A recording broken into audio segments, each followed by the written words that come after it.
Welcome to Disruptive Successor, a show for next generation leaders in family businesses and entrepreneurs who want to disrupt the status quo and take their existing business to a whole new level. We all know that what got us here isn't going to get us there. This show will provide inspiration, advice, and resources to help you create massive impact. This podcast is sponsored by myself, Jonathan Goldhill, and my company, the Goldhill Group, where we provide coaching for growing companies. I'm Jonathan Goldhill, and my purpose is simple: to guide entrepreneurial leaders in family businesses towards more freedom and fulfillment. I want entrepreneurs to get clarity around the changes that will make them and their businesses more successful so they can experience the same freedom I've enjoyed in my life. Our proven practices challenge business owners to think differently about their business and how they're running it, and quite literally become game changers in our clients' companies. Learn more at thegoldhillgroup.com website, where you can schedule your free strategy session. Hi, it's Jonathan Goldhill, and welcome back to another episode of the Disruptive Successor Show. So, how will the next generation ever feel comfortable facing the continued onslaught of paperwork, regulations, and bureaucracy before they realize they're not having fun and dump the business? That might be the subject of today's conversation with my guest.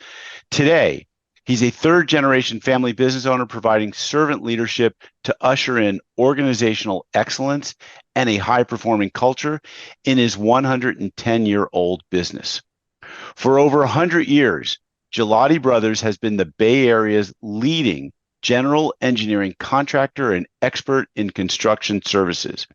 Mike Ghilotti, as the CEO, is an early adopter of facilitated project partnering and has ushered in a better way of doing business as a trusted advisor with a project-first approach. We'll get into talking about that and more, but first, his family history is something of epic proportions in family dynamics, and that's where our show will begin today. Mike, welcome to the show. Thank you, Jonathan. Good afternoon. All right, so hey, let's get started, as I usually do, with telling us a little bit about how you got started in the business, and you can go back to as young as you can remember, provided it was, in context of the business.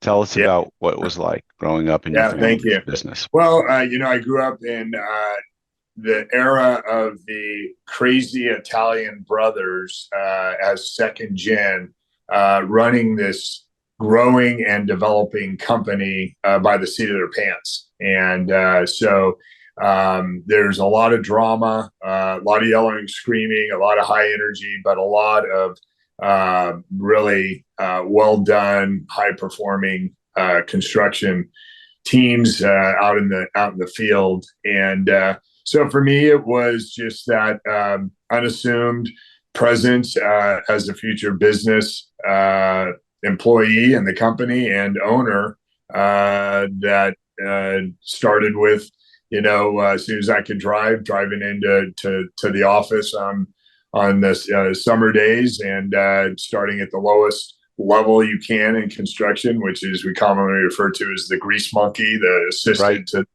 fuel service guy, and then work my way up from there. But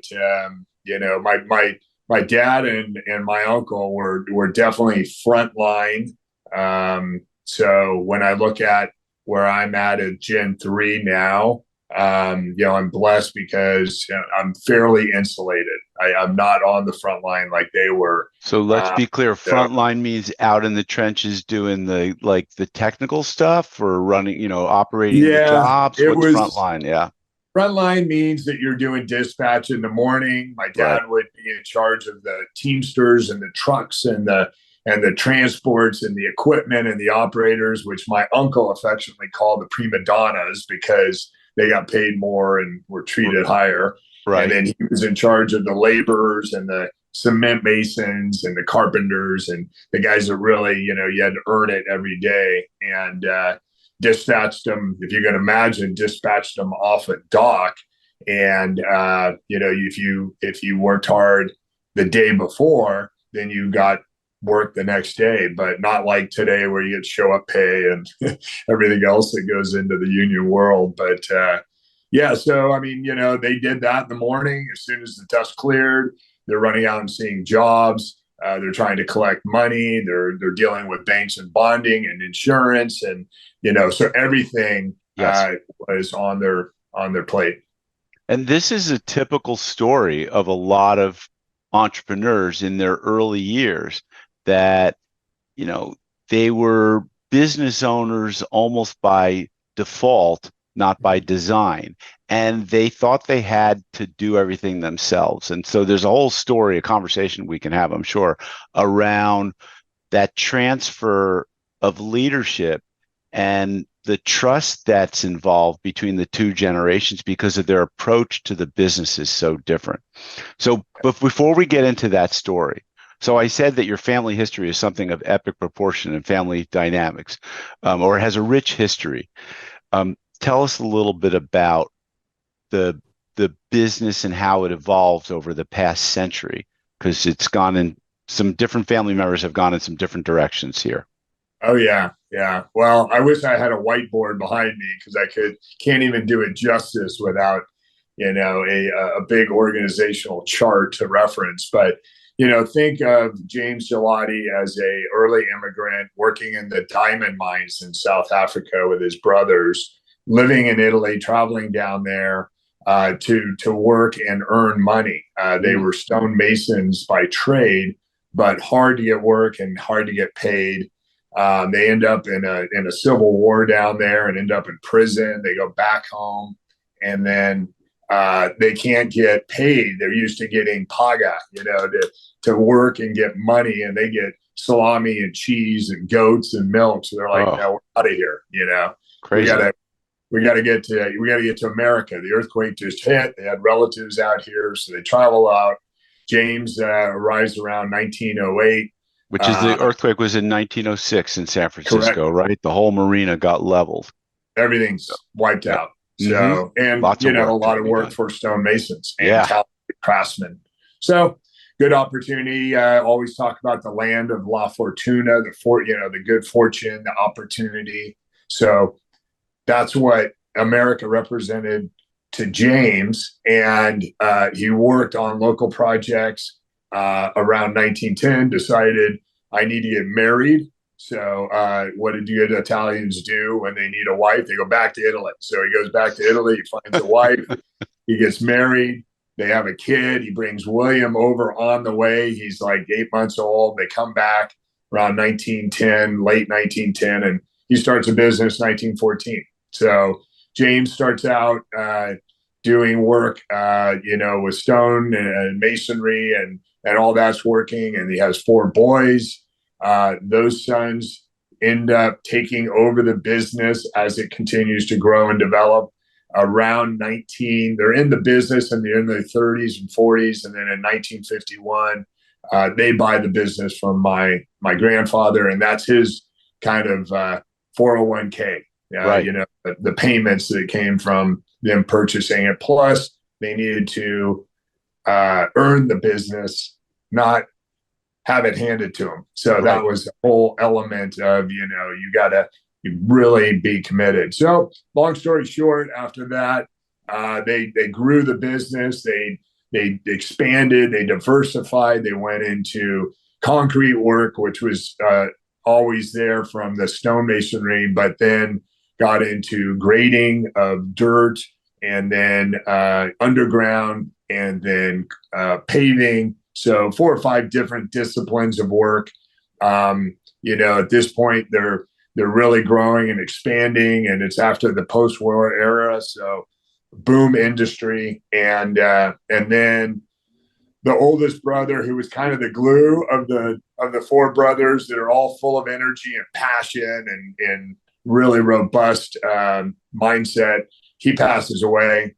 They can't get along with one of the younger brothers, so he goes off and he starts the Merger and Gelati company in the early 60s. So now we're competing against Merger and Gelati, doing the same thing, literally 10 miles away from where we are.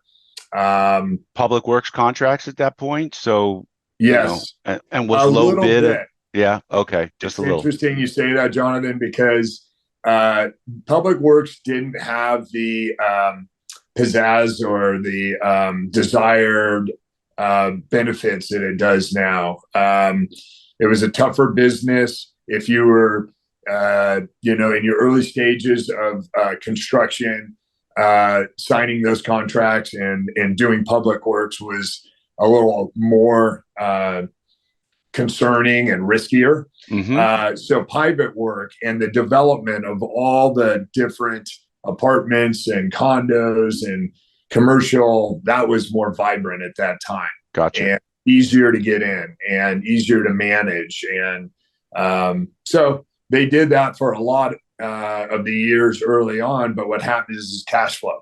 And, we have a lot of condos as our family business investments because the developers ended up not being able to pay. So that's how you ended up getting your money's worth. Wow. Okay.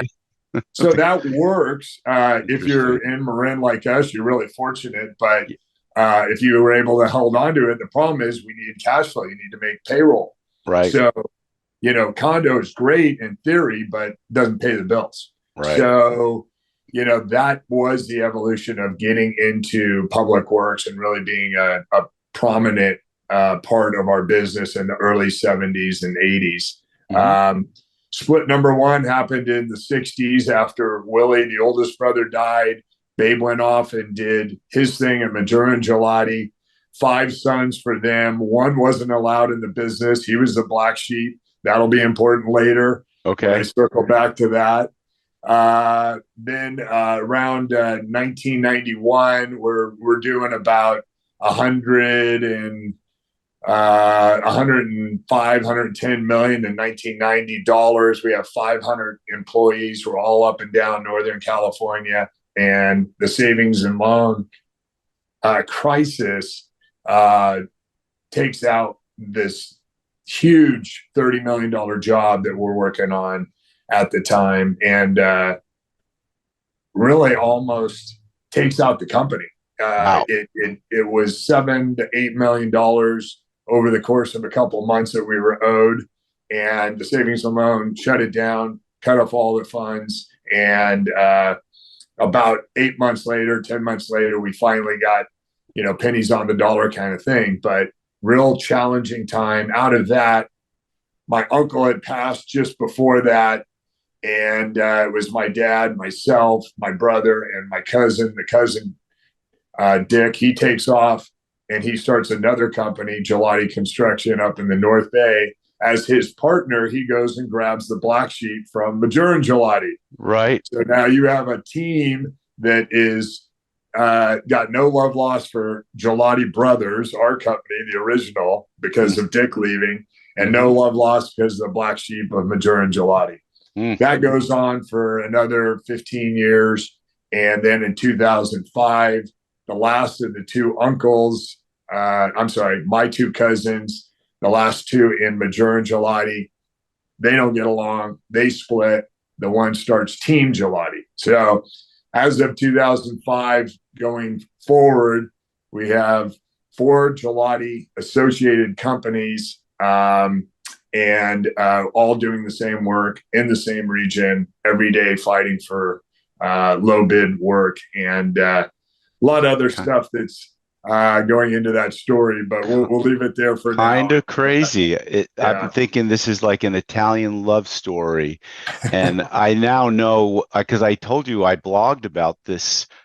Your company without using your company's name, and I'm pretty sure I grabbed it out of a family business magazine. If you remember, maybe there was a write-up, so that's where I now just connected the dots.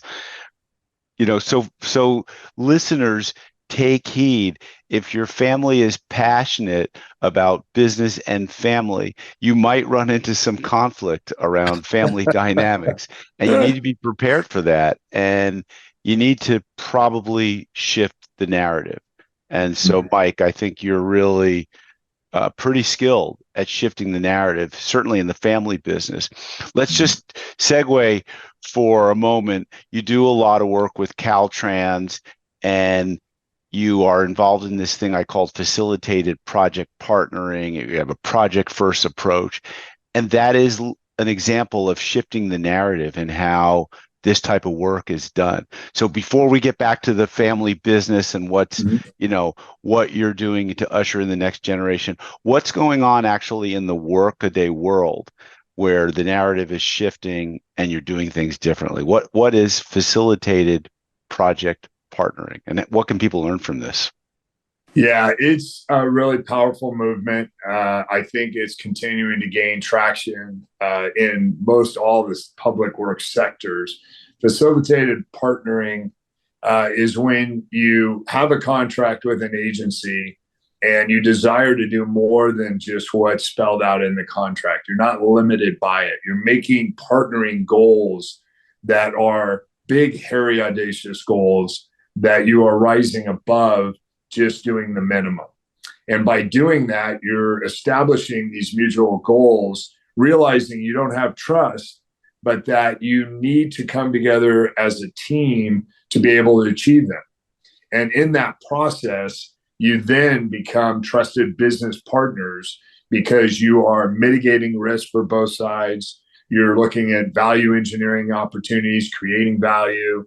You're accelerating the project, finishing it early, whatever those goals are, usually taking into account third-party stakeholders, which if you've been in this business, contractors really don't want to do. I don't want to know about the public. I don't want to worry about this hospital over there until I have to. Well, in partnering, you're saying, let's find out what they're all about. They're going to be affected one way or another. How do we make it a win-win-win by reaching out to them and getting them involved? And in that process, we are now connecting with them so that as issues come up, we have a relationship already. So that's really the dynamic in that Interesting. Yeah. Facilitated partnering approach. And it is starting to, after 15, 20 years, evolutionize into what's kind of called alternative project delivery. So how can we get away from just doing the low cost, low value approach and come together earlier in the design, in the process of rolling out the project so it has better project outcomes? Well, I just think this is so similar to succession planning because it's a facilitated process of bringing the next generation along and getting them ready to take over the business. And I think you're nodding your head. I think you see the parallel, and that it takes a different approach as a leader. So I know you think of yourself as a servant leader providing organizational excellence, and you've got 3 children that 2 of whom are in the business, one who won't be coming into the business, but maybe he's still too young. So maybe there's hope, maybe not, but there's hope, right? You got fingers crossed. But one of them, you already have a 7-year succession plan in place with him. And so this has got to be a facilitated process along the way. Tell us about what your thinking is about how Gino, your son, who's involved in organizational development, so what's his path, and where did he start in the business? Maybe tell us what that looks like.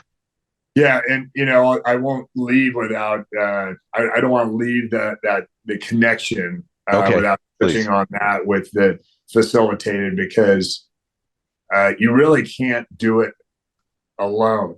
A lot of founders, and especially second gen, think that, well, if I just get them in the business, then everything will work out.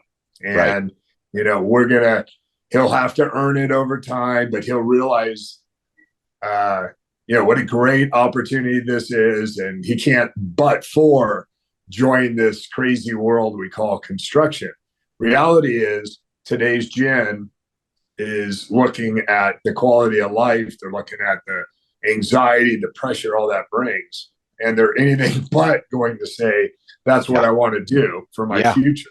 Yeah. So bringing that facilitator in, finding out what makes them tick, what their future vision is for the company and their role and all that, and doing it in a way where, we're not dragging them through it as, the current operating generation is really transformative. They need to learn about themselves too. And part of this process was, what is your personality profile? And amongst siblings, on one side I had Gino, who was the golden retriever, very dependable, reliable, all those great qualities. And then my oldest son, Mario, he was the lion. He's going to go take out everybody, get whatever he wants, passion, energy, all that. How do they work together, for God's sakes? So that is really important what you said. And Jonathan, you can't start that process early enough. Do you have a roadmap for it? Yeah. I'm sorry. Do you have a roadmap for it? I mean, I think you just can't start that discussion soon enough. We think, oh, well, we have time when they get out of college, or whatever they're doing, then I'll start the process. We'll find out how interests are. You really need to get a connection to their soul and their mindset, what they're all about early, so you can help guide them and mentor them through that process, because it is a lot. Most of the original founders, like you said, they just kind of fell into business. It was what they did. And there's an old joke about my grandmother, telling my dad that, even the fact that they had 250 employees were doing all this work, he wasn't successful. And he says, Mama, what do you mean I'm not successful? I got all these people working, we're giving back to the community, right? All this, right? She goes, your dad was successful. You aren't. Why is that? Every day he came home for lunch. That's success. So, when the business runs you and you don't run the business, right? That's not success. And that's what happens with these early founders. And they just assume that their next gen will adopt that same mindset. No way. They're smarter. They're more in touch with their feelings. So all those things challenge that. And you really got to get out in front, connect with their vision, their role, and really ask yourself, what's your objective here as your current gen owner? If you really want your next gen to pass along the torch to them, to take over the business, then you really need to be comfortable with taking your DNA off the company and letting them be the ones that, start to identify with how they see the company moving forward. And that's really, really super tough for a lot of business owners that started their companies.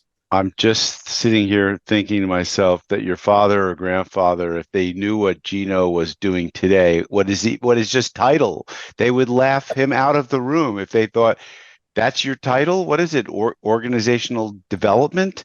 Excellence? What kind of nonsense is that? My grandfather would have said. Oh, right? Absolutely. So, and furthermore, how is it earning us money? How are we making money off that? Right. How do you make money off of that? That would be the next statement. Yeah. Exactly. Yeah. So, all right. No, I mean, to your point, I was a senior getting my college degree. I'm a senior in college, and my job was I was with the crew working on a jackhammer. I mean, I look up and I'm kind of going like, aren't I supposed to be farther along in this process? Right. This doesn't make sense here, right? Yeah. It's not what I went to college for. Yeah, totally. Yeah. So what kind of things keep you up at night? Now you're third generation, you're transferring, you got a long lead time till Gino takes over. Mario is still in the business, correct?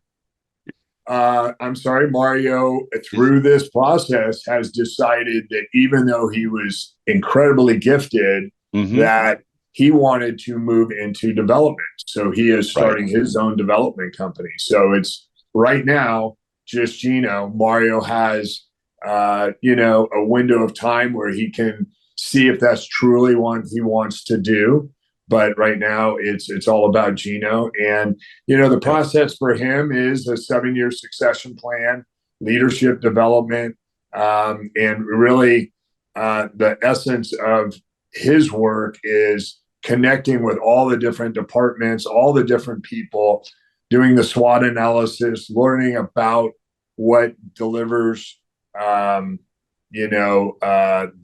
quality and the end product in their world, and assisting them in getting better and doing more. So it's super exciting. It's something that, as I go into my mid 60s here, that's what you really want to have happen, because the alternative is then you're scrambling. Yeah. And then what if, as my dad and uncles used to do at every board meeting early on when they took over the company, what if Mike gets hit by a bus? Right. And that kind of thing. So right. That brings confidence and reassurance. The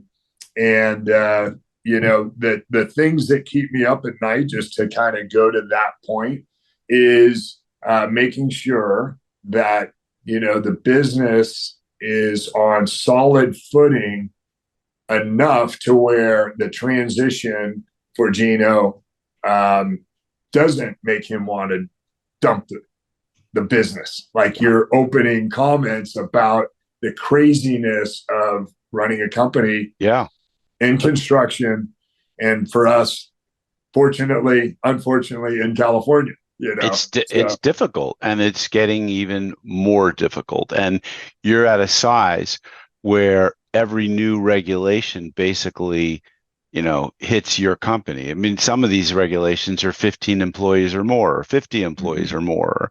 And so this probably is very consuming as a business owner. And I don't know, can you get that kind of stuff off of your plate so you're not frustrated with the regulations and the bureaucracy and the paperwork? I mean, is it something that you can not outsource, insource to someone where you really don't have to deal with that? If you're you're a guy who likes to lead, or you're a guy who likes to go out and schmooze and develop new business, I mean, can you get your mind off of that other stuff? I mean, I know there's always lawsuits, right? There's the wrongful termination, there's the harassment, there's the guy brought drugs onto the job site. I mean, all that stuff rolls uphill at some point. You can't stop it. But how do how can you insulate yourself? Is it possible? Yeah, it is. And I think, Jonathan, it's really a function of trying to create a culture in your company of organizational excellence. If you have a strong team, if they're committed to the vision for the company and the goals you set up, and being metrically driven like we are, and continuous improvement in who you are personally and professionally, then you've got the right team around you. Then that heavy lift is much easier. Sure. As an owner, I don't think you can ever take your eyes off the ball. You can't assume that your coworkers and your associates will solve everything, or that it won't come back to rear its ugly head. So you've got to trust and verify. Yeah. But at least that's a lot better than putting one fire out and then going to the next one, and that's all you do all day. Yeah. All right. Let's talk about some of the difficulties of doing business in California, because I think it's really instructive. You're of a size where you've probably encountered just about everything that you could. And before I do that, let me just kind of pause for saying there are forces within our business. In a podcast that's coming out, the prior week, where we're talking about prenuptials and the importance of having prenuptials, because with the absence of a prenup could take down a family business in a snap of a finger, with an angry, divorced or ex-spouse or something like that. So, but those are things that we can control more, right, through those types of agreements. But what's your experience in doing business in California? What are some of the most difficult things that an owner today of a company your size has to deal with? Yeah, and Jonathan, you just struck a chord for me. Prenuptials are important, but so is a buy-sell agreement, quite frankly, Mm-hmm. because you're in business with your brother or another family member, and then if you're not careful and they do get hit by a bus, now you're in business with his wife, Right. or you're your sisters and you're in business with her husband or something. So that's a really, really slippery slope. So yeah, all that stuff about estate planning, and you and I have talked about this off record earlier, that you've got to do all that legwork on top of it, because you can lose the business that way easier or quicker than you can by not performing well on a day to day. But California is challenging. I think that as a business owner, what you're trying to do is you're trying to align with other companies that are in the industry to solidify your presence and insulate yourself. So similar to what we talked about internally with your associates and your coworkers, you're trying to do that externally. And we belong to an association of 400 contractors, so they're lobbying for us. They're informing us about the latest regulations, or they're helping us get through that process. So, that's a really good tool to try to help, with those kinds of things. But when you look at California, there's just so many aspects. You touched on it earlier, but the wage an hour, the rights of the employee, making sure that you're giving them their rest breaks and their show up time and all these things. For us, I'll just share that we're union in the field. We have 6 different union crafts, and all our union rules say that they need to have lunch, and if they don't have lunch, we need to pay them for that time plus overtime. So we know they're going to be more productive, they're going to be healthier and safer, most importantly, if they have lunch.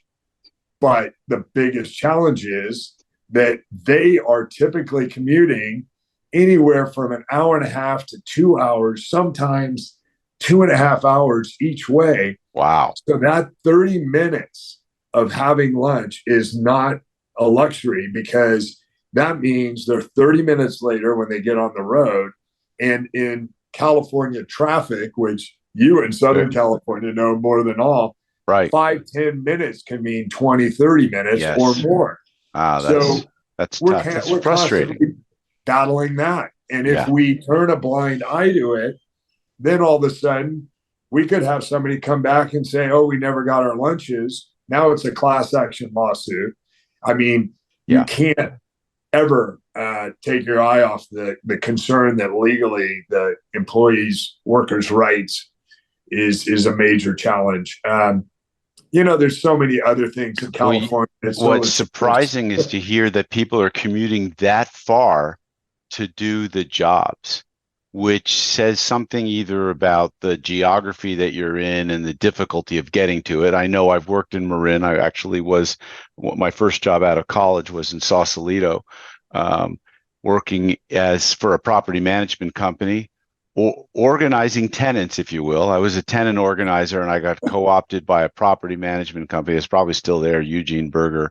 I know them well. Yeah, right. And they owned a bunch of Section 8 housing, which is in Mill Valley. Section 8 housing is basically like luxury condos, in any other Section 8, housing. Yeah. And anyway, I was involved in organizing those tenants into how to run effective meetings. Little did I know that would pay off to this day in how to run more effective meetings. Yeah. All right, this story was going somewhere, and now I don't really remember. But the difficulty of getting to Sausalito and the insulated geography of Marin. But, that's compounded by just the difficulty of getting employees and finding guys, especially in your field, who want to get into, the trenches, so to speak, and get dirty, so to speak. Really, really difficult.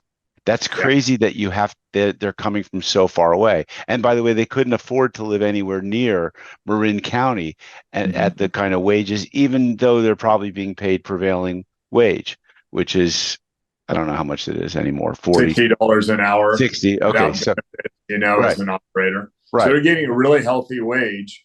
But to your point, anywhere in the Bay Area, which we work, the 11 counties around San Francisco Bay, affordable housing, that's not in their Doesn't world. exist. And so they're traveling from the valley, they're traveling from the foothills. And, that's where I think, another little aspect, Jonathan, that is the secret killer out there for industry and construction is the mental health side. And, that soldier like mentality of having to get up every day, drive 2 hours, work, physically demanding jobs, and then get back and drive another 2 hours or whatever, and then do it the same all over again the next day. So, but it's tough. It would make you wonder. It would make you wonder, like, how could someone not pick up a drink or two after work to just kind of unwind, or worse, consume some other maybe illegal drugs that takes them completely out and makes them a mess. I mean, and that was the reputation of construction guys going back years ago. It's like, as soon as they got off work, they'd get a 6-pack, maybe do some other drugs, and then they'd show up the next day and they were kind of hungover or wasted a little bit. Very unsafe.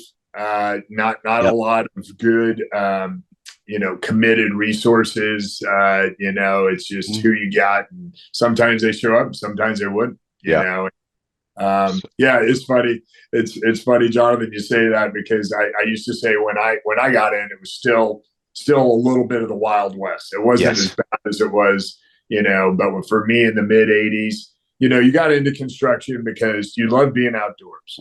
You love building stuff. You love being around your buddies and being a team and working hard. And like you said, after you'd have a 6-pack and you'd hang out and you'd tell dirty jokes and you'd say irresponsible things and all that stuff that you could do. Now, when you come to work, we test you to make sure you're not drinking and that you can't say anything that is loud, obnoxious, racist, anything. You can't you can't be a yeller screamer, because that's a hostile work environment. So everything's come full circle, and a lot of it for the better. But it's been a journey, to get us in an industry where we're probably the last industry, Jonathan, I think, where you can go and make a really healthy living. You can work outdoors still. You can, not behind a desk, a computer, working with other people, building legacy projects, make a good living, and not necessarily have had to go and get that college degree. You can get that value by just showing up. And like we say, the two things that make a difference is attitude and effort. So that's kind of the beauty of the industry in one respect. And I think it's actually coming back around now where, like my dad's family foundation, we support a construction training course for high school seniors. So important. Don't go into the college just because you think you have to, and then end up with 4 years of college debt kind of thing. So important. Gosh, when I was involved in economic development 20 years ago or more, maybe 30, I can't count that far back. Anyway, what was the San Fernando Valley, which was littered with machine shops that were serving the aerospace industry, and there was no kids coming out of schools that were trained to go work at these machine shops. And good or not good, all the new machines were CNC, computerized numerical control machines, and these kids knew how to operate computers. So they, but they didn't know, nothing. Say spare good language. They didn't know anything about how to work a press or the type of. They were not craftsmen, so they didn't understand that. And your family and its history, very rich. To this day, it's still really hard to find good masons if you're doing, a residential project, because it's a I guess it's a dying art form, and not too many people do it, and so it's hard to find them. And but of course, you're working at a much more sophisticated level, and your business is Yeah. changed in so many ways over the Yeah. generation.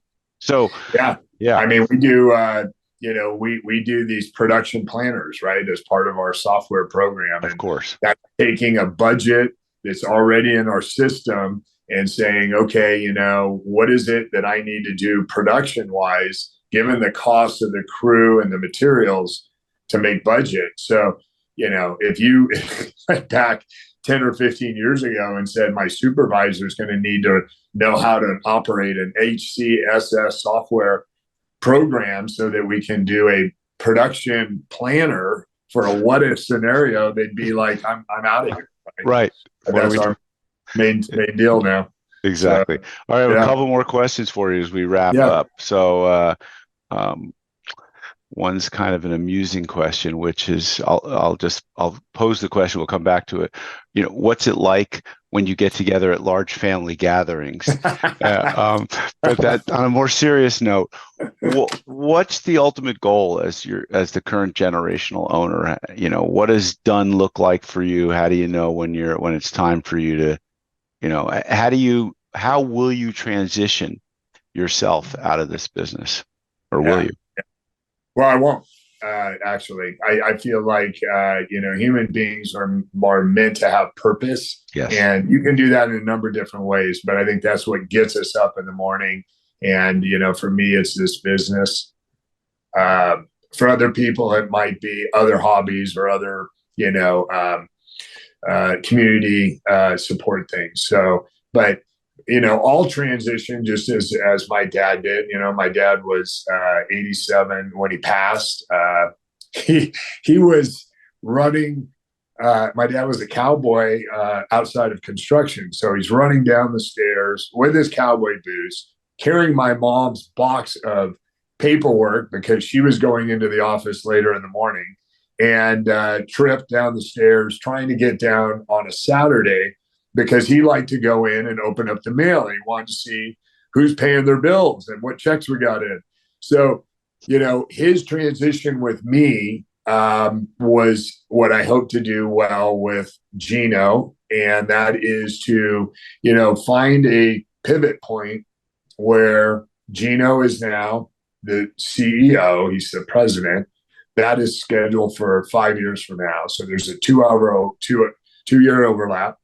And then, I'm mentoring, I'm still CEO, and, I'm there to support him. And then I'm just doing the things that, more reflect business development, more reflect, supporting the culture and, getting out and seeing the jobs and being the rah guy for, all the things that go on out there. So, you want to always find something that gives you joy and staying connected and all that. I think, without having to do, the role as a president and, the day-to-day decision making will be a good transition. Sounds fantastic. Yes. And I'm glad to hear that it's not, there's no cabana boy with a Mai Tai with a little umbrella on the top, bringing you your flash report with the daily the numbers. But maybe you'll have that on some of your trips. But that, Yeah. what's really rare here is that folks were listening and talking to a 3%er. Mike is part of, this family makes it into the fourth generation beyond. 3% of all family businesses make it to the fourth generation and beyond. And it just by listening to the richness of the story with you, seeing the changes in generations and what has happened and what the business looked like years ago to today, you have to be adaptive, and you have to be, I think, servant oriented to usher in, facilitate that next gen, and make the transition work where, the family dynamics are at a minimum. So congratulations. Yeah. Thank you, Jonathan. Appreciate it. So what's it like when you get together with the whole extended family? We couldn't leave that one off the record. Yeah. You don't Well, have to answer the that. reality is that there aren't those big, large family gatherings. Gotcha. It's too contentious. I have pledged to myself and to some other Gelati family members that my goal in the 110 year this year is to have a all inclusive family reunion. So it should develop into a better way for the all the second and third cousins to connect better, because that's what they really desire. Yeah. They're not carrying the torch that their fathers and uncles did, so they just want to kind of move on and be able to connect with their relatives, and so that's my goal this year, is to do that. We'll probably have a sign that said knives and guns leave at the door. But the reality This is like the episode of The Godfather where Marlon Brando's like, we got to put down the hatchets. We'll all get right? together as families and get along. I mean, Yeah. so this is There's an it's a element for sure. Yeah. I mean, you want to move past that as best you can. And, the reality is we're all trying to do the same. I do have a lot of people that know our history and know our company and know me. And they're like, well, what if this didn't happen? What if you didn't have all these splits?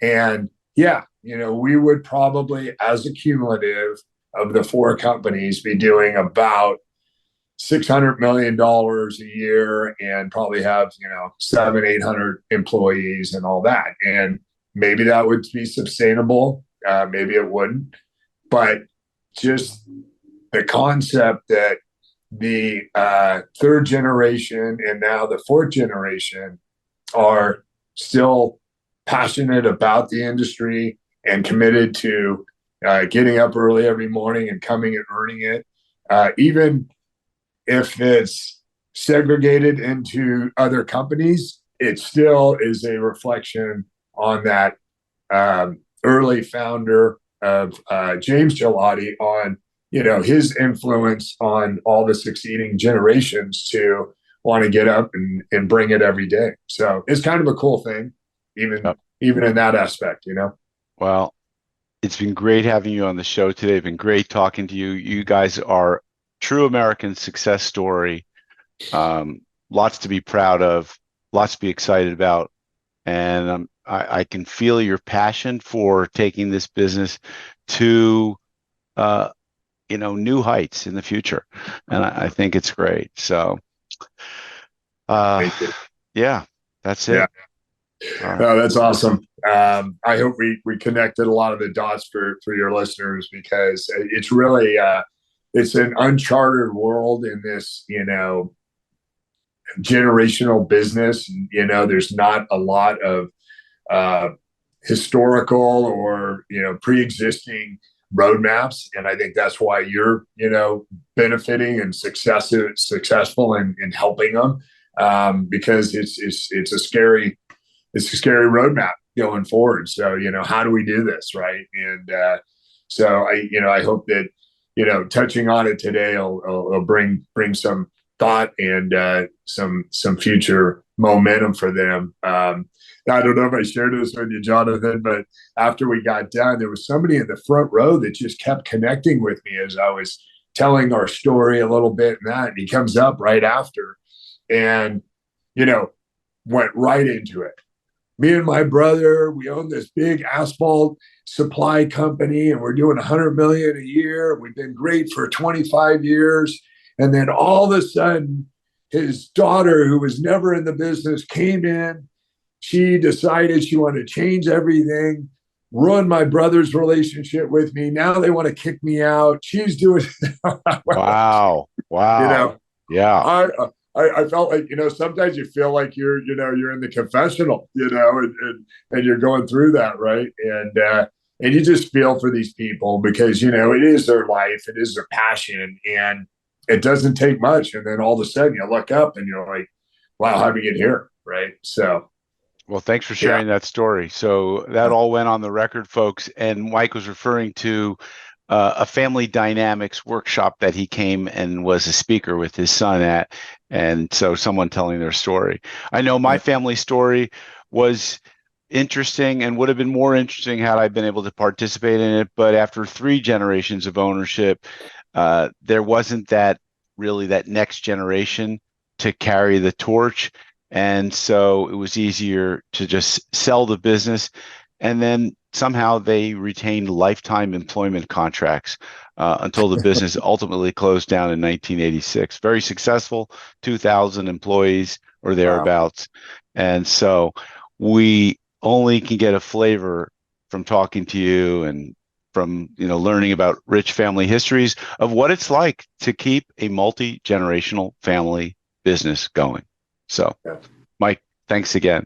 Folks, you know the drill. If you got some value from this, give us a great rating on your podcast listening application of choice, share it with others, and stay tuned for future episodes of the Disruptive Successor Show. This podcast is sponsored by myself, Jonathan Goldhill, and my company, the Goldhill Group, where we provide coaching for growing companies.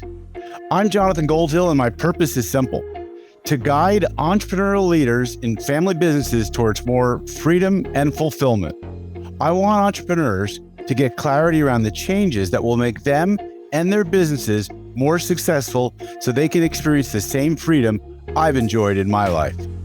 Our proven practices challenge business owners to think differently about their business and how they're running it, and quite literally become game changers in our clients' companies. Learn more at thegoldhillgroup.com website, where you can schedule your free strategy session.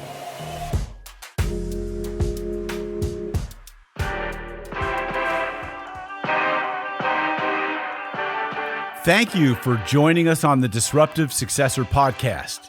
If you enjoyed today's episode, please subscribe, review, and share with a friend who would benefit from the message. If you're interested in picking up a copy of my book, Disruptive Successor, go to disruptivesuccessor.com.